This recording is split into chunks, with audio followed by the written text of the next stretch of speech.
নমস্কার বন্ধুরা, আজকের এই ভিডিওতে আমরা তোমাদের জন্য গভর্নমেন্ট অফ ত্রিপুরার মাধ্যমে ২টি থেকে ৩টি গুরুত্বপূর্ণ ইনফরমেশন তোমাদেরকে জানাবো। যারা যারা জেআরবিটি গ্রুপ ডির মধ্যে আবেদন করেছিলে, তোমাদের জন্য খুশির খবর কিন্তু আসতে চলেছে। প্লাস ত্রিপুরা পুলিশের মাধ্যমে যারা যারা আবেদন করেছো, তোমাদেরও কিন্তু এখানে রেজাল্ট দেওয়ার সম্ভাবনা এখানে চলে রয়েছে।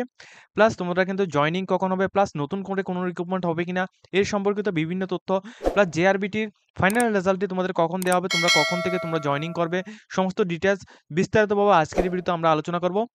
অবশ্যই তোমরা আমাদের চ্যানেলটিকে সাবস্ক্রাইব করে পাশে থাকা বেল আইকনটিকে অবশ্যই অন করে রাখবে, যাতে করে প্রত্যেকটি নোটিফিকেশন আসার সাথে সাথে তোমাদের কাছে পৌঁছে দেয়। দেখো, তোমাদের Tripura police plus GRBT group D, ঠিক আছে, এগুলির যে রিক্রুটমেন্ট হয়েছিল, এর যে তোমাদের জয়নিংয়ের জন্য তোমরা কিন্তু অনেক দিন অপেক্ষা করেছো। এখন তোমাদের আর কিন্তু অপেক্ষা করতে হবে না, কেননা এখানে সাংবাদিক সম্মেলনের মাধ্যমে মাননীয় মন্ত্রী এখানে সুশান্ত চৌধুরী যে কথাগুলি বলেছেন, এগুলি সবগুলি আমরা তোমাদের সামনে আজকে উল্লেখ করব এবং তোমাদের সম্পূর্ণ ডিটেলস বুঝতে পারবে তোমরা এখানে কি কি থাকবে, প্লাস এখানে নিউ কি রিক্রুটমেন্ট হবে, প্লাস এখানে তোমাদের রেজাল্টগুলি কখন দেওয়া হবে, এগুলো সবগুলি ডিটেলস তোমরা এখান থেকে দেখতে পারবে। জিআরবিটি গ্রুপ ডি যে এক্সাম হয়েছিল, ২,৫০০ পরীক্ষার্থীদেরকে সিলেকশন করা হয়েছে এবং ৭ কিংবা ৮ তারিখ সেপ্টেম্বরে সেই রেজাল্ট ঘোষণা করা হবে। সমস্ত কিছু তৈরি আছে, আগেই আমাদের করার কথা ছিল, কিন্তু লোকসভা নির্বাচন, পঞ্চায়েত নির্বাচন, কোড অফ কন্ডাক্ট, যা নির্বাচন কমিশনের আচরণবিধি, এগুলো লাগু ছিল। তারপর আমাদের অনাকাঙ্ক্ষিত বন্যা, রাজ্যে হাজার হাজার মানুষ সে বন্যার কবলে, এবং তার থেকে পরিত্রাণ আমরা পাইনি এখনো। প্রশাসন মানুষকে পরিত্রাণ দেওয়ার জন্য কাজ করছে, কিন্তু দীর্ঘদিন ধরে যে জিনিসটা পেন্ডিং, রাজ্য মন্ত্রিসভায় সিদ্ধান্ত গ্রহণ করা হয়েছে যে আগামী ৭ কিংবা ৮ তারিখ এই জিআরবিটির রেজাল্ট ঘোষণা করা হবে। যারা পরীক্ষা দিয়েছেন, যারা উৎকণ্ঠার মধ্যে আছেন, বা বরাবরই আমাদেরকে সামাজিক মাধ্যমে, ফোনে, বিভিন্নভাবে সংবাদপত্রগুলোর মাধ্যমে জিআরবিটির পরীক্ষার ফলাফল নিয়ে সেখানে উদ্গ্রীব হয়ে বসে আছেন, তাদের জন্য সেটা সুখবর।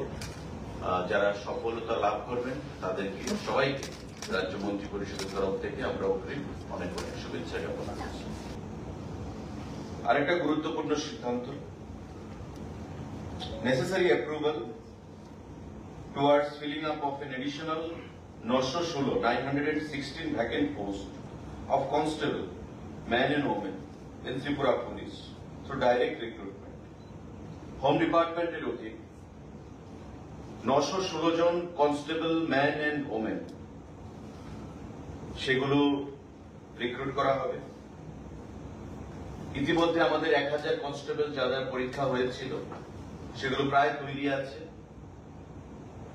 সেগুলো ছাড়ার পর এই ৯১৬ জন আরো নতুন করে কনস্টেবল পুলিশ ডিপার্টমেন্টে, ম্যান এন্ড ওমেন, সেগুলো অ্যাডভার্টাইজমেন্টে প্রদান করা হবে। অর্থাৎ প্রায় ২,০০০ কনস্টেবল সেখানে নিয়োগ হচ্ছে হোম ডিপার্টমেন্টের মধ্যে। ১,০০০ কনস্টেবল জানেন আপনারা, আমাদের এই প্রসেস চলছে এবং almost on the verge of finalisation, declaration of result. এই রেজাল্ট বের হওয়ার পর নতুন এই যে ৯১৬খানা পোস্ট তৈরি হয়েছে এবং ফিনান্স অনুমোদন দিয়েছে এবং রাজ্য মন্ত্রিসভা তাতে অনুমোদন দিয়েছে, সেই ৯১৬খানা পোস্ট অ্যাডভার্টাইজমেন্ট করা হবে। আগের ১,০০০ পোস্ট সেখানে ডিক্লারেশন হবে, যা খুব শর্টলি ডিক্লারেশন করা হবে। সাংবাদিক বন্ধুরা, আরেকটা গুরুত্বপূর্ণ সিদ্ধান্ত, proposal for creation and filling up of 51 different categories of posts in the tourism department under Directorate of Tourism Department. ৫১ খানা বিভিন্ন ক্যাটাগরির পোস্ট আমাদের পর্যটন দপ্তর সেখানে দীর্ঘদিন ধরে খালি অবস্থায় আছে। আমাদের প্রয়োজনীয়তা রয়েছে। এবং সাংবাদিক বন্ধুরা নিশ্চয়ই জানবেন যে আইসিএ ডিপার্টমেন্ট, আগে সেটা আইসিএটি ছিল, information culture and tourism department, সেই আইসিএ দপ্তর থেকে ট্যুরিজমটাকে আলাদা করা হয় এবং বর্তমানে ট্যুরিজমের যে স্টাফ রয়েছে তা অনেক আইসিএ দপ্তর থেকে ডেপুটেশনও রয়েছে। তাই ট্যুরিজম দপ্তরকে যেহেতু আগামী দিনে ট্যুরিজমকে নিয়ে রাজ্য সরকার, ভারতবর্ষের সরকার নতুন চিন্তা ভাবনা করছে, জোর দিচ্ছে, অর্থ প্রদান করছে এবং ট্যুরিজমকে আরো বিশ্ব দরবারে, ভারতবর্ষে রাজ্যের, আমাদের ত্রিপুরা রাজ্যের ট্যুরিজমকে বিশ্ব দরবারে তুলে ধরার প্রয়াস চলছে বিভিন্নভাবে, তার জন্য ম্যান পাওয়ার রিক্রুটমেন্টের সেখানে সিদ্ধান্ত গ্রহণ করা হয়েছে। কারণ আমাদের সেখানে শর্টেজ রয়েছে। রাজ্য মন্ত্রী পরিষদ বা মন্ত্রিসভা মাননীয় মুখ্যমন্ত্রীর পৌরোহিত্যে সেই সিদ্ধান্ত গ্রহণ করেছে যে বিভিন্ন ক্যাটাগরিতে আমাদের এই ট্যুরিজম দপ্তরের 51খানা পোস্ট সেটা ফিল আপ করা হবে। তার মধ্যে কিছু ডাইরেক্ট রিক্রুটমেন্ট রয়েছে, কিছু প্রমোশন রয়েছে, কিছু ডেপুটেশন রয়েছে। Group C, group D, engineer সহ টোটাল 51খানা পোস্ট এই ট্যুরিজম দপ্তর সেটা নিয়োগ করবে আগামী দিনে। এই যে 51খানা পোস্ট, তার মধ্যে আমাদের ইঞ্জিনিয়ার রয়েছে, ডেপুটি ডিরেক্টর রয়েছে, অ্যাসিস্ট্যান্ট ডিরেক্টর রয়েছে, কম্পিউটার অ্যাসিস্ট্যান্ট রয়েছে, আমাদের এক্সিকিউটিভ ইঞ্জিনিয়ার রয়েছে। গ্রুপ সি আমাদের পোস্ট রয়েছে এবং গ্রুপ ডি আমাদের পোস্ট রয়েছে। তো সেগুলো নিয়ে বিস্তারিত দপ্তর ভিত্তিক আমার আলোচনা হবে এবং পরবর্তী সময়ে group C, group D, engineer সহ এই যে 51খানা পোস্ট কিভাবে রিক্রুটমেন্ট করা হবে সেটা আমরা জানাবো। প্রিন্সিপাল রাজ্য মন্ত্রী পরিষদ তার অনুমোদন দিয়েছে, ফিনান্স অনুমোদন দিয়েছে, জিএপিএনটি তার অনুমোদন দিয়েছে এবং আমরা 51 জন এই স্টাফ বিভিন্ন ক্যাটাগরিতে সেটা নিয়োগ করব ট্যুরিজম দপ্তরের থেকে। সাংবাদিক বন্ধুরা, আমাদের রাজ্য মন্ত্রী পরিষদের বৈঠকে সিদ্ধান্ত গ্রহণ করা হয়েছে proposal for filling up of 9 various category of posts under Directorate of Information Technology. Information technology দপ্তর তথ্য প্রযুক্তি আমাদের খুবই গুরুত্বপূর্ণ ভূমিকা পালন করে থাকে এবং এই দপ্তর সিদ্ধান্ত গ্রহণ করেছে, রাজ্য মন্ত্রী পরিষদ অনুমোদন দিয়েছে যে 8 জন senior information officer SIO group A সেখানে নিয়োগ করবে এবং একজন lower division clerk LEC group C সেটা নিয়োগ করবে। টোটাল 8+1 = 9। এই 9খানা পোস্ট খুব শীঘ্রই ইনফরমেশন টেকনোলজি দপ্তর থেকে নিয়োগ করা হবে।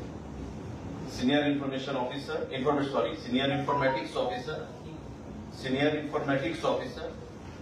ইনফরমেশন অফিসার সেটা আইসিএ তে চলে আসে। Senior informatics officer group A আর লোয়ার ডিভিশন ক্লার্ক একজন এবং SIO সিনিয়র ইনফরমেটিক্স অফিসার 8 জন। টিপিএসসি সেটা নিয়োগ করবে আর ক্লার্ক জিআরবিটি নিয়োগ করবে একজন আর 8 জন আমাদের যে সিনিয়র ইনফরমেটিক্স অফিসার টিপিএসসি পরীক্ষার মাধ্যমে সেটাকে নিয়োগ করবে। এই সিদ্ধান্তগুলো বর্তমানে রয়েছে। আমাদের গতকালকে লম্বা খুব ক্যাবিনেট বৈঠক ছিল, কারণ আপনারা জানেন যে প্রবল বন্যার কবলে পড়ে সারা রাজ্য বিধ্বস্ত হয়েছে। বিভিন্ন জেলায় রিলিফ ক্যাম্প সেখানে তৈরি করা হয়েছে টেম্পোরারি। হাজার হাজার মানুষ সেই রিলিফ ক্যাম্পে আশ্রয় নিয়েছে নিজের জীবন বাঁচানোর জন্য এবং ইতিমধ্যে কেন্দ্রীয় সরকার থেকে একটা প্রতিনিধি দল আমাদের রাজ্যে এসছে। সারা রাজ্য তারা ঘুরে ক্ষয়ক্ষতির পরিমাণ কত হতে পারে সেটা কেন্দ্রীয় সরকারের কাছে রিপোর্ট প্রদান করবে। মাননীয় মুখ্যমন্ত্রীর সঙ্গে তারা বৈঠক করেছে এবং আমি রাজ্য মন্ত্রী পরিষদের তরফ থেকে রাজ্যের এই যে 32 জন মানুষ মারা গেছেন এবং তাদেরকে সাহায্যের জন্য আমাদের প্রধানমন্ত্রী আর্থিক রাশি ঘোষণা করেছেন, তার জন্য মাননীয় প্রধানমন্ত্রীকে ধন্যবাদ জানাচ্ছি।